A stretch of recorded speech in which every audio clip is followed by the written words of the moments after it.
is a fanatical anti-Nazi. His unit of Jewish commandos has been mostly recruited from German and Austrian escapees of the Nazi regime.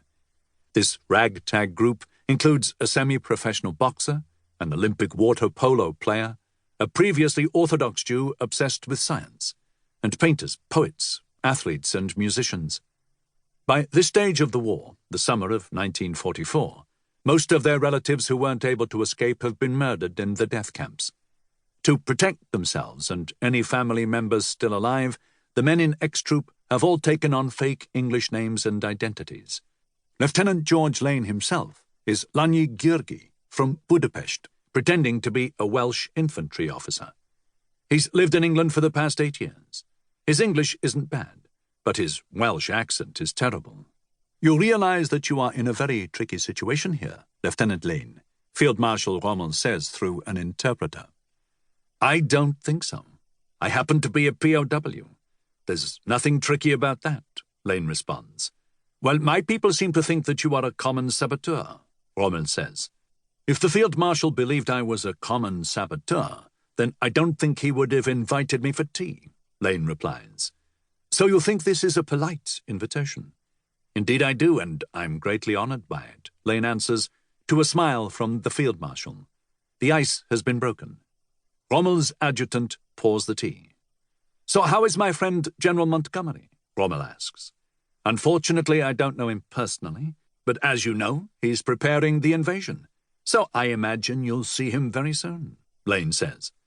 Rommel asks Lane where he thinks the invasion might be. Lane explains that he is only a junior officer who is not privy to any of the invasion plans. Rommel nods. Of course, what you don't realize is that the greatest tragedy today is that you British and we Germans are not fighting side by side against the real enemy, Russia.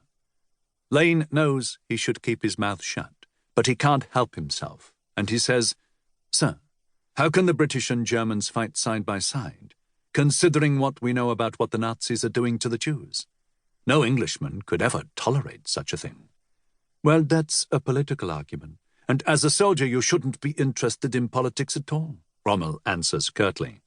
I'm sorry, sir, but it's very important to us English, replies the Jewish refugee from Budapest. The conversation peters out.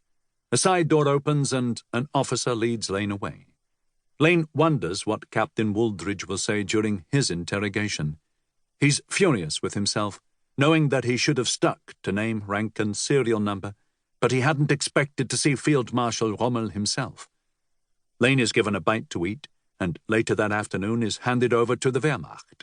Not, he is relieved to find, the Gestapo, or the SS. He is transferred to a prisoner of war camp, where he is released into the general population of POWs. His Welsh cover story doesn't survive 1 day in the camp, and the English prisoners assume he is a stooge. He finds the camp's Allied commanding officer and explains to him that he isn't George Lane. Who the devil are you then? The commanding officer demands.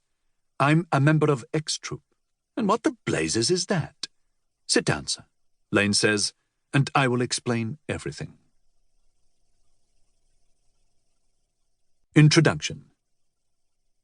At the nadir of World War II, in Britain's darkest hour, a group of Jewish refugees from Germany, Austria, and Hungary volunteered for a top-secret mission to fight as commandos on the front lines against the Nazis. Determined to wreak havoc on Hitler's regime, the 87 men of No. 10 Inter-Allied Commando 3 Troop, better known as X Troop, saw the war as personal. They played a crucial role in the D-Day landings and killed, captured, and interrogated their way across occupied Europe all the way into the heart of the Third Reich. X Troop, the secret Jewish commandos of World War II, tells this virtually unknown story for the very first time in book form.